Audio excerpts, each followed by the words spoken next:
Today, children open apps, attend online classes, and learn from screens that connect them to the world.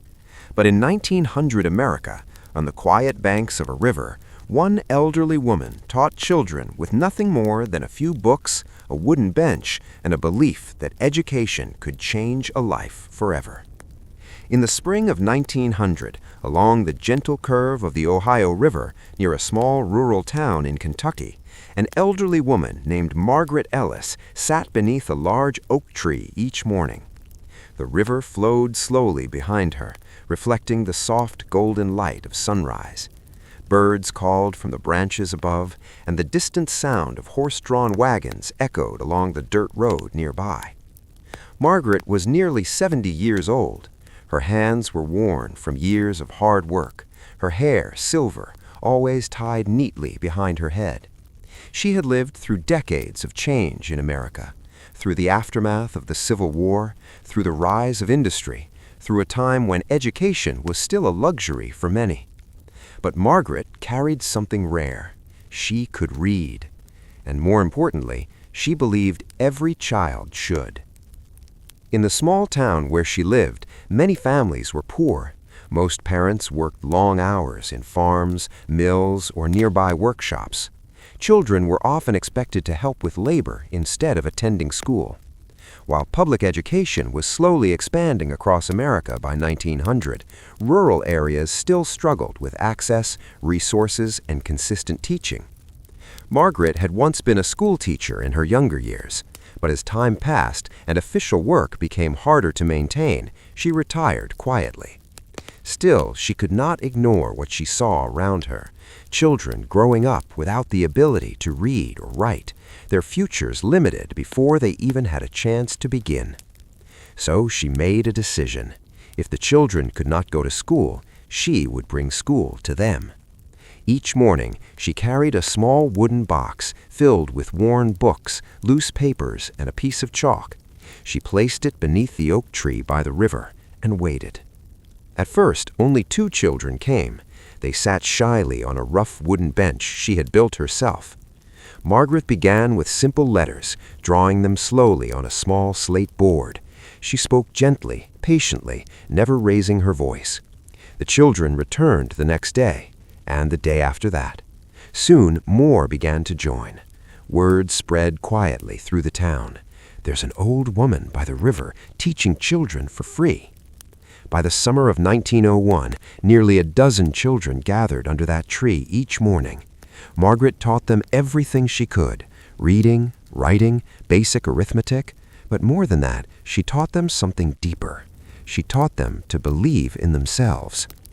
In an era when many children were expected to follow the same hard paths as their parents, Margaret spoke of possibilities. She told them that education was not just about words on paper. It was a key that could open doors beyond the fields, beyond the factories, beyond the narrow limits of their small town. Among those children was a quiet boy named Daniel Harper. Daniel was 10 years old when he first came to the riverbank school. His father worked long hours as a laborer, and his mother struggled to manage their small home. Like many children in the town, Daniel had never attended a formal school. At first, he barely spoke. He sat at the edge of the group, watching more than participating. But Margaret noticed him. She saw the way his eyes followed every word she wrote. She saw how he stayed behind after lessons, tracing letters in the dirt long after the others had gone. One afternoon, she handed him a small worn book. "Take this," she said softly. "Read it. Slowly, you'll understand more each day." Daniel held the book carefully, as if it were something fragile and valuable. From that moment, everything began to change. By 1903, Daniel had become one of Margaret's most dedicated students. He learned quickly, faster than most. He began helping younger children, repeating lessons, explaining words. Margaret often watched him with quiet pride. "You could be more than this place," she told him once. "Don't forget that." America in the early 1900s was a country in transition. Education reforms were slowly expanding opportunities. High schools were becoming more common. Colleges were opening doors to new professions. But for children in small rural towns, those opportunities still felt distant unless someone showed them the way. Margaret did. As the years passed, Daniel continued his education beyond the riverbank. With Margaret's encouragement, he applied to a formal school in a nearby town. It was not easy. Travel was difficult, money was scarce, but he refused to give up. He studied harder than anyone else. By the time he was 18, he had earned a scholarship to attend a state college, something almost unheard of for a boy from his background. Margaret was older now. Her steps were slower, her voice softer. But she continued to sit by the river each morning, teaching whoever came. When Daniel left for college, he visited her one last time before his journey. "I won't forget," he said. Margaret smiled. "I know," she replied. Years passed. America entered a new era. Technology advanced, cities grew, and opportunities expanded. Education became more accessible, and new generations began to dream bigger. Daniel Harper did not just succeed, he arose. After completing his studies, he entered public service. His intelligence, discipline, and deep understanding of people's struggles set him apart. Over time, he became a respected official, known across his state for his fairness, leadership, and integrity. People admired him, but few knew where his journey truly began.